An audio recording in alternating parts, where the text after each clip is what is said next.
Hello friends, आज के session में हम पढ़ने वाले हैं एंड्रॉयड की हिस्ट्री के बारे में। देखो, अगर हम एंड्रॉयड के अंदर डेवलपमेंट शुरू करने वाले हैं, तो शुरू करने से पहले हमको ये पता होना चाहिए कि एंड्रॉयड का ओरिजिन कहाँ से हुआ, एंड्रॉयड एक्चुअल में आया कहाँ से। तो वो ही कुछ पॉइंट्स जो है आपको मैं आज वाली क्लास में बताऊँगा कि एंड्रॉयड का ओरिजिन कैसे हुआ, एंड्रॉयड कैसे गूगल के साथ कनेक्ट हुआ, क्या सारा प्रोसेस रहा था, स्टार्टिंग से लेके अभी तक का जो सफ़र है एंड्रॉयड का, वो कैसा रहा था। तो स्टार्ट करते हैं। तो ये कुछ की पॉइंट्स हैं जो आज के सेशन में हम कवर अप करने वाले हैं, जिसको कवर करने के बाद में आपको एक क्लियर पिक्चर मिल जाएगी कि जो एंड्रॉयड की हिस्ट्री है, वो कैसी रही, मतलब एंड्रॉयड का जो सफ़र है अभी तक, वो कैसा रहा, कैसे वो ओरिजिन हुआ, कैसे वो आया और अभी वो कहाँ है। तो पूरा आपको एक साइकिल मिल जाएगा आपको एंड्रॉयड का कि कैसे एंड्रॉयड का ओरिजिन हुआ था। क्योंकि काफ़ी मिथ्स है और ये देखो छोटा-सा टॉपिक है, लेकिन ये समझना बहुत इम्पोर्टेंट है कि एंड्रॉयड का एक्चुअल में ओरिजिन हुआ कैसे। ठीक है? देखो, एंड्रॉयड के डेवलपमेंट से इसका कोई कनेक्शन नहीं है कि एंड्रॉयड डेवलपमेंट कर सकते हैं बिना हिस्ट्री के। हाँ, कर सकते हैं। लेकिन अगर हम उसमें अपना पूरा करियर सेट करने का सोच रहे हैं, हम उसमें अपना करियर बिल्ड कर रहे हैं, तो एक्चुअल में हमको पता तो होना चाहिए कि एंड्रॉयड आया कहाँ से, क्या उसकी हिस्ट्री रही है। तो वही जानने की कोशिश करेंगे हम आज के सेशन में। तो स्टार्ट करते हैं। देखो, सबसे पहले एक कंपनी थी एंड्रॉयड इनकॉर्पोरेटिव, जो मैं यहाँ पे लिख रहा हूँ, एंड्रॉयड इनकॉर्पोरेटिव। अब ये एंड्रॉयड इनकॉर्पोरेटिव इन 4 दोस्तों ने मिलके बनाई थी। ये 4 फ्रेंड्स कौन थे? Andy Rubin, Chris White, Rich Miner and Nick Sears. ये 4 फ्रेंड्स थे। ये बात हो रही है हमारे अक्टूबर 2003 की, कैलिफोर्निया के अंदर। 2003 की बात है। जब मैं उस समय की बात कर रहा हूँ जब स्मार्टफ़ोन्स इतने हैबिचुअल नहीं थे, मतलब इतने कॉमन नहीं थे। उस समय अगर आप देखोगे तो क्यूएटी कीपैड वाले स्मार्टफ़ोन्स आने लगे थे। उससे पहले हम सिम्बियन फ़ोन यूज़ करते थे, नोकिया के फ़ोन यूज़ करते थे। तो हम यूज़्ड टू नहीं थे स्मार्टफ़ोन से। उस समय नॉर्मल फ़ोन्स को हम ऐसे यूज़ करते थे जब कॉलिंग करना है या मैसेज रिसीव करना है, इसके लिए हम फ़ोन को यूज़ करते थे। तो उस समय की बात है 2003 के अंदर। ठीक है? तो इन चारों जनों ने क्या किया, एक कंपनी बनाई एंड्रॉयड इनकॉर्पोरेटेड नाम से। अब मैं आपको बताता हूँ एंड्रॉयड नाम भी क्यों पड़ा। ठीक है? इसकी भी एक स्टोरी है। इनका जो मेन लीड है, वो एंडी रूबिन था। दैट मीन्स ये चारों कलेक्टिवली फाउंडर हैं, एंड्रॉयड इनकॉर्पोरेटिव है, लेकिन जो मेन कर्ता-धर्ता जो है, मेन जो मैं कह सकता हूँ जो स्टेपिंग स्टोन जिन्होंने रखा, वो थे एंडी रूबिन। अब इनको शौक था रोबोट्स के ऊपर कुछ चीज़ करने का, ऑटोमाइज़ेशन करने का एंड गैजेट्स बनाने का, ठीक है? और कुछ प्लेटफ़ॉर्म्स को डिजिटल करने का। तो इन्होंने कहा कि हम कुछ कुछ ऐसा करते हैं, कुछ ऐसा प्लेटफ़ॉर्म क्रिएट करते हैं, जिससे कि हम ये सारी चीज़ों में सक्सेस पा सके। यानी कि सारी चीज़ें जो मैंने अभी डिस्कस करी है, रोबोटिक प्लेटफ़ॉर्म या फिर गैजेट प्लेटफ़ॉर्म, गैजेट्स बना सके। यानी कि मैं यहाँ बैठा हूँ, यहाँ बैठे कुछ कंट्रोल करूँ, वहाँ चीज़ एग्ज़ीक्यूट हो जाए। मैं अपने फ़ोन से या अपने एक रिमोट से कंट्रोल करूँ, लाइट ऑफ, लाइट ऑन हो जाए, ये सारी चीज़ें इनके माइंड में थी, ठीक है? या डिजिटलाइज़ेशन हो जाए कैमरा फ़ील्ड के अंदर। तो इनका मेन फ़ोकस था कि हम कुछ ऐसा प्लेटफ़ॉर्म क्रिएट करते हैं। तो ये जो थे वो आपके मेन की थे फॉर डेवलपिंग द एंड्रॉयड, ठीक है? तो इनका आइडिया था, इन्होंने इन चारों को कनेक्ट किया। तो इसीलिए जो एंड्रॉयड नेम भी पड़ा है वो इनके नाम से पड़ा है। कैसे? Andy plus droid. देखो, एंडी कहाँ से टर्म आया? इस इधर से। ड्रॉयड एक सिनोनिम होता है, यानी कि एक पर्यायवाची शब्द है किसका? रोबोट का। रोबोट को हम ड्रॉयड भी बुलाते हैं। एक अगर आप एंड्रॉयड का लोगो भी देखेंगे, क्योंकि आपको यहाँ दिख रहा है एंड्रॉयड का लोगो जो होता है वो आपको काइंड ऑफ रोबोटिक फील देता है, यानी कि आपको ऐसा लगता है कोई रोबोट है, ठीक है?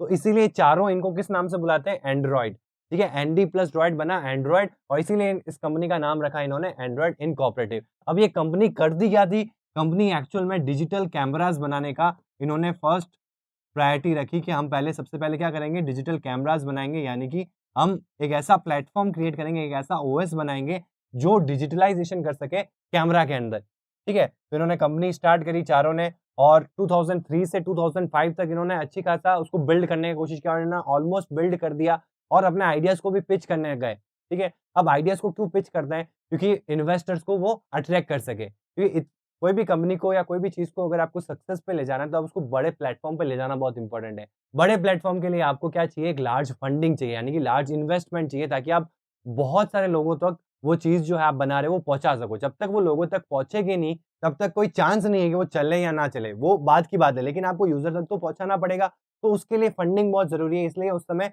पिच भी करते थे अपने आइडियाज़ को।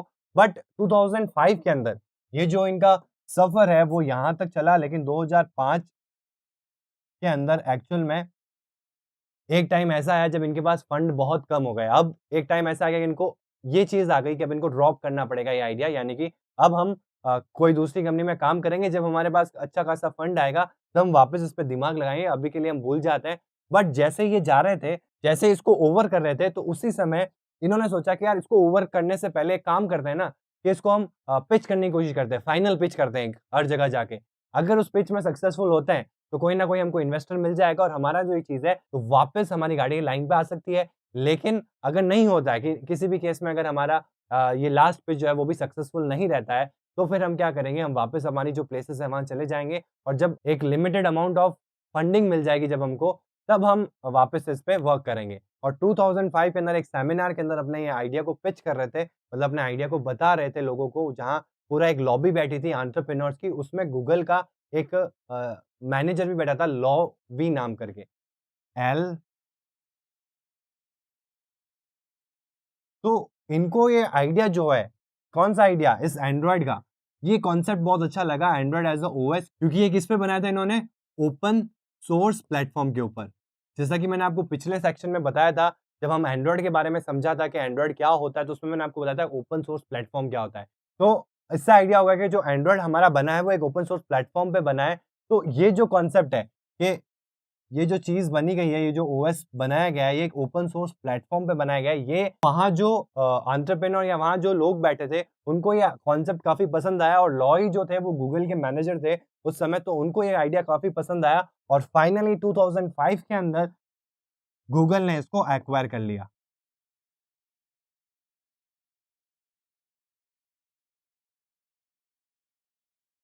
तो ये कुछ स्टोरी रही है एंड्रॉयड की, 2003 में आया, फिर इन्होंने कुछ वर्जन्स बनाए ज़रूर, लेकिन इनका जो वर्क है वो इतना चला नहीं डिजिटल प्लेटफ़ॉर्म के अंदर, यानी कि ये कैमरा को जो डिजिटलाइज़ कर रहे थे, वो उसके उसके लिए इन्होंने 2-3 वर्जन्स बनाए भी, लेकिन वो इतना सक्सेस नहीं किया, क्योंकि बहुत लिमिटेड लोगों तक ये अपने चीज़ को पहुँचा पाए थे और एक चीज़ को सक्सेस करने के लिए आपको एक अच्छा खासा बल्क में आपको यूज़र्स चाहिए, जो एक्चुअल में आइडेंटिफ़ाई कर सके, तब एक्चुअल में डिसाइड होगा कि ये चीज़ सक्सेसफुल है या नहीं है। लोगों का जो इंटरेस्ट है, वो इस पर्टिकुलर चीज़ में गया नहीं, इसलिए फ्लॉप में चला गया और उसके बाद में फाइनली जब ये लास्ट पिचिंग अपनी कर रहे थे, तो फॉर्च्यूनेटली गूगल ने इस चीज़ को एक्नॉलेज किया और उनको ये चीज़ काफ़ी अच्छी लगी, क्योंकि ये ओपन सोर्स प्लेटफ़ॉर्म पे बनाया गया था, तो गूगल ने इनको हायर कर लिया। तो अब चलते हैं आगे, जहाँ पे मैं आपको बताऊँगा कैसे गूगल ने डील किया था एंड्रॉयड के साथ में।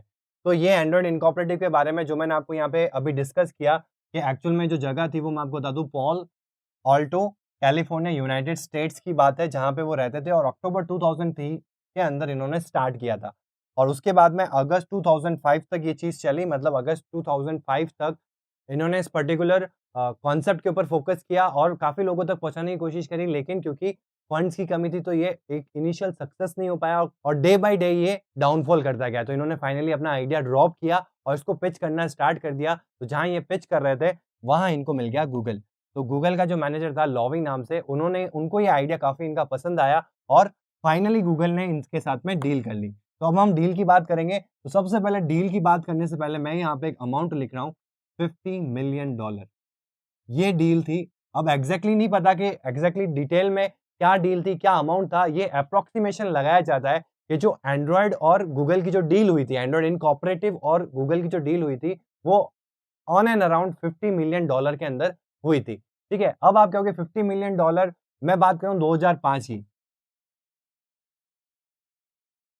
तो ये एक अच्छा खासा अमाउंट था 2005 के अंदर, $50 मिलियन। फिर भी आईटी सेक्टर में it is known as the one of the cheapest deal, मतलब कि सबसे सस्ती डील आज तक अगर कोई आईटी सेक्टर में की गई है, तो वो डील कौन-सी है? जो गूगल ने करी है एंड्रॉयड के साथ में। क्यों? उसका रीज़न मैं बताता हूँ।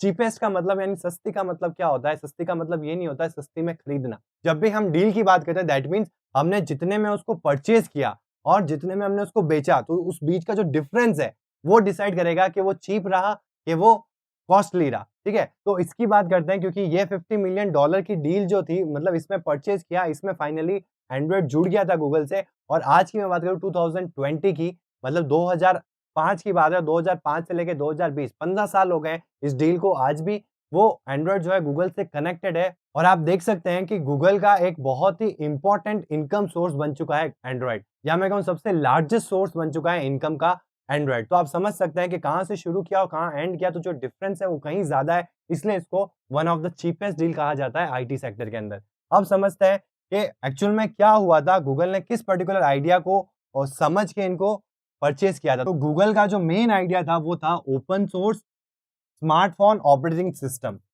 तो गूगल चाहता था, क्योंकि उस समय अगर आप देखोगे तो स्मार्टफ़ोन का चलन स्टार्ट हुआ ही था, मतलब एप्पल ने अपने कुछ स्मार्टफ़ोन्स स्टार्ट कर दिए थे, मतलब ऑलमोस्ट ऑन द अर्ज था 2005 के अंदर। तो धीरे-धीरे स्मार्टफ़ोन्स आने लग गए थे और मोस्टली अगर देखा जाए तो एप्पल ही स्मार्टफ़ोन लेके आ रहा था उस समय। तो उसको एक काइंड ऑफ कॉम्पिटिशन देने के लिए गूगल ने सोचा कि हम भी एक ओपन सोर्स ऑपरेटिंग प्लेटफ़ॉर्म लाते हैं फॉर स्मार्टफ़ोन, ठीक है? डेस्कटॉप के लिए आ चुका है, डेस्कटॉप के लिए लाइनक्स पहले से था, लेकिन स्मार्टफ़ोन्स के लिए यानी कि एक ऐसा ओएस बना रहे हैं जो कि ओपन सोर्स है फॉर स्मार्टफ़ोन यानी कि मोबाइल डिवाइस के लिए। तो वही चीज़ यहाँ पे पॉइंट में समझाने की कोशिश करी कि 2005 के अंदर $50 मिलियन के अंदर ये जो चीज़ है एंड्रॉयड इनकॉर्पोरेटिव जो है ऑफिशियली गूगल ने परचेज़ कर लिया। मतलब कि अब जो एंड्रॉयड इनकॉर्पोरेटिव है वो ऐसी कोई भी कंपनी 2005 के बाद नहीं थी। अब वो क्या हो गया, एक कंपोनेंट बन गया गूगल का। अगर आप देखेंगे तो गूगल उस समय सर्च इंजन में टॉप पे चल रहा था और मेल में जस्ट आया ही था। उस समय मेल, हॉटमेल, रेडिफ मेल चल रही थी और उसमें उसका जो जीमेल है वो भी एक इम्पोर्टेंट पार्ट प्ले कर रहा था, 3rd-4th पे रैंक कर रहा था।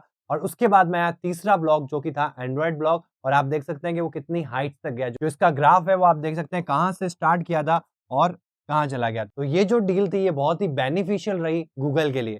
तो आप देखेंगे कि कैसे एंड्रॉयड जब गूगल में गया तो कुछ ऐसा एक ब्लॉग बन गया गूगल के अंडर, एक एंड्रॉयड नाम से एक ब्लॉग बनाया गया, ठीक है? उसके अंदर वो जो चारों फ्रेंड्स थे, जो चारों की टीम थी, आज देखेंगे तो आप एंड्रॉयड की बहुत बड़ी एम्प्लॉयी टीम देखेंगे गूगल के अंडर, लेकिन इनिशियली जब एंड्रॉयड स्टार्ट किया गया था 2005 के अंदर, तो 4 जने जो थे उनकी एक टीम थी, बस उन्हीं को उस टीम में डाला गया था और जो एंडी रूबिन थे जिन्होंने स्टार्ट किया था एंड्रॉयड इनकॉर्पोरेटिव को, उनको एग्जीक्यूटिव हेड बनाया गया इस पर्टिकुलर ब्रांच का, मतलब एंड्रॉयड ब्रांच का।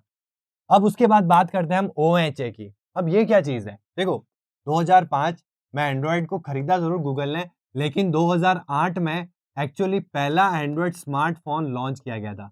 तो ये जो 2005 से 2008 साल ये क्या हुआ था?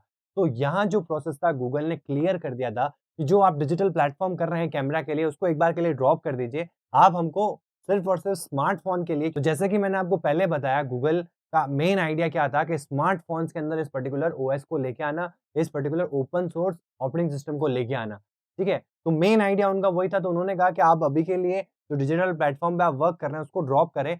आप चारों को एक टीम में डाला जाता है और आपको किस पे वर्क करना है, आपको सिर्फ़ एक चीज़ पे फ़ोकस रखना है कि अब हमको एक ऐसा ओपन सोर्स ऑपरेटिंग सिस्टम बनाना है इसी कॉन्सेप्ट पे बेस्ड जो कि स्मार्टफ़ोन पे चले, मतलब स्मार्टफ़ोन के लिए बनाना है आपको। तो 2005 से लेके 2008 तक ये पूरा प्रोसेस चला। इस प्रोसेस के बिटवीन ही ओएचए भी इससे जुड़ गया। ओएचए का मतलब होता है ओपन हेडसेट अलायंस। अब नाम से समझते हैं, सबसे पहला जो टर्म है open, that means open for all, कोई भी इससे जुड़ सकता है, ठीक है? देन हेडसेट का मतलब क्या हो गया? हैंडसेट, मतलब हाथ में जो सेट हो जाए उसको हम कहते हैं हैंडसेट। और अलायंस का मतलब हो गया जुड़ना। बहुत सारी जब टीम्स एक साथ जुड़ जाती है तो उसको कहते हैं अलाइज, ठीक है? बहुत सारे कंपनी जब एक साथ जुड़ जाती है तो उसको कहते हैं हम कंपनी का अलाइज, ठीक है? वैसे ही यहाँ पे अलायंस का मतलब क्या है कि जितनी भी ऐसी कंपनीज़ है जो हैंडसेट का मैन्युफैक्चर करती है या हैंडसेट का कोई भी चीज़ बनाती है, वो इस ओएचए से जुड़ सकती है और कंट्रीब्यूट कर सकती है एंड्रॉयड के डेवलपमेंट फेज़ के लिए। अगर आज भी आप अगर स्मार्टफ़ोन मैन्युफैक्चर कंपनी है और आप चाहते हैं कि आपका एंड्रॉयड ओएस आपको चाहिए या फिर आप कुछ ऐसी चीज़ बनाते हैं जो स्मार्टफ़ोन के मैन्युफैक्चर में काम आती है, तो आप भी ओएचए से जुड़ सकते हैं, ठीक है? तो उसके लिए कुछ डील्स होती हैं वो आपको फ़ॉलो करनी पड़ेगी, कुछ पैरामीटर्स होते हैं वो फ़ॉलो करने पड़ेंगे, तब आप ओएचए से जुड़ पाएँगे। जैसे कि सैमसंग हो गया, ओप्पो, वीवो जितने भी आप स्मार्टफ़ोन्स की ब्रांड देखेंगे, जिनमें एंड्रॉयड ओएस यूज़ आता है, वो सारी की सारी ओएचए से कनेक्टेड है, ठीक है? तो यही सारी चीज़ें यहाँ पे आप देख सकते हैं। Open handset alliance is a consortium of 84 firms, ठीक है? उस समय की बात करें 84 फर्म्स जो कि डेवलप करने में उनकी हेल्प करी थी मोबाइल डिवाइसेज़ के ऊपर, ठीक है? और ओएचए जो है वो एस्टेब्लिश किया गया था 5 नवंबर 2007 को। मतलब कि डेव 2005 से 2007 का जो प्रोसीजर रहा था वो कंसिस्टेंटली एक ही चीज़ पे फ़ोकस था कि हमको एक स्मार्टफ़ोन के लिए ओएस को प्रिपेयर करना है ओपन सोर्स प्लेटफ़ॉर्म पे, ठीक है? उसके बाद में उन्होंने ओएचए को इंट्रोड्यूस किया और वो डेट थी 5 नवंबर 2007, 2007 के अंदर ओएचए बनाया गया और 2008 के अंदर पहला एंड्रॉयड स्मार्टफ़ोन लॉन्च किया गया था थ्रू आउट द वर्ल्ड, जो कि था आपका एचटीसी ड्रीम। और इंडिया में ऑफिशियली एंड्रॉयड आया था 2009 के अंदर। वो आई सीरीज के अंदर आया था, आई सीरीज गैलेक्सी की आई सीरीज जो आती है उसमें पहला एंड्रॉयड स्मार्टफोन लॉन्च किया था एंड्रॉयड का इंडिया के अंदर। तो यहाँ स्टार्ट होती है एंड्रॉयड की जर्नी, जो शुरू हुई थी 2003 में। अगर मैं एक्चुअली बात करूँ 2003 से 2005 में गया, जब वो गूगल ने उसको एक्वायर कर लिया। देन 2008 के अंदर उसने पहला HTC ड्रीम से एक एंड्रॉयड स्मार्टफोन लॉन्च किया था पूरे वर्ल्ड के अंदर। एंड 2009 में उसने इंडिया के अंदर पहला एंड्रॉयड स्मार्टफोन लॉन्च किया था। और उसके बाद में आप इसका ग्राफ देखेंगे, एज अ ऑपरेटिंग सिस्टम वो हाई चलता गया है।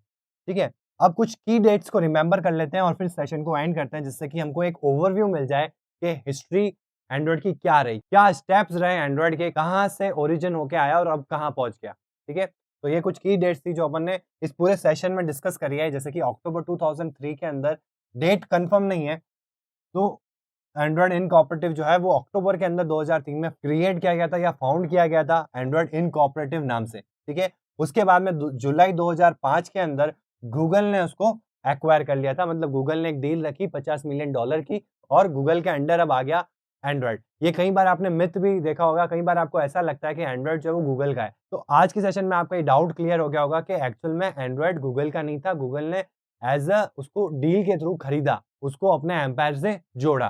ठीक है, देन बात करते हैं 2007 की नवंबर 5 में, जब OHA जो है, ओपन हैंडसेट अलायंस जो है, उसको इंट्रोड्यूस किया था गूगल ने इन एंड्रॉयड टर्म। उसके बाद में 22 अक्टूबर 2008 को पहला एंड्रॉयड स्मार्टफोन यानी the first smartphone HTC dream launch हुआ था ऑल ओवर द वर्ल्ड।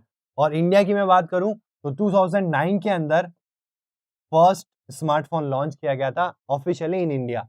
किस सीरीज के अंदर? आई सीरीज के अंदर, गैलेक्सी के। ठीक है, और फाइनल जो हमारी डेट थी वो है सितंबर 8, 2020, जो कि अभी रिसेंटली सितंबर 8 को लॉन्च किया गया था एंड्रॉयड का लेटेस्ट वर्जन, जो कि एंड्रॉयड 11 नाम से लॉन्च किया गया था। तो ये जो डेट्स है आपको याद रखने की जरूरत नहीं है, ना ही इनको समराइज करने की जरूरत है, और ना ही डेवलपमेंट में कोई इंपॉर्टेंट रोल प्ले करेगी। अगर आपको नहीं पता है फिर भी आप अच्छे से डेवलपमेंट कर सकते हैं, लेकिन ये चीज़ का पता होना चाहिए आपको, ये सारी डेट्स का एक आइडिया होना चाहिए, रफ आइडिया होना चाहिए कि कैसा ग्राफ रहा था एंड्रॉयड का आते वक्त और अब कहाँ पहुंच गया एंड्रॉयड।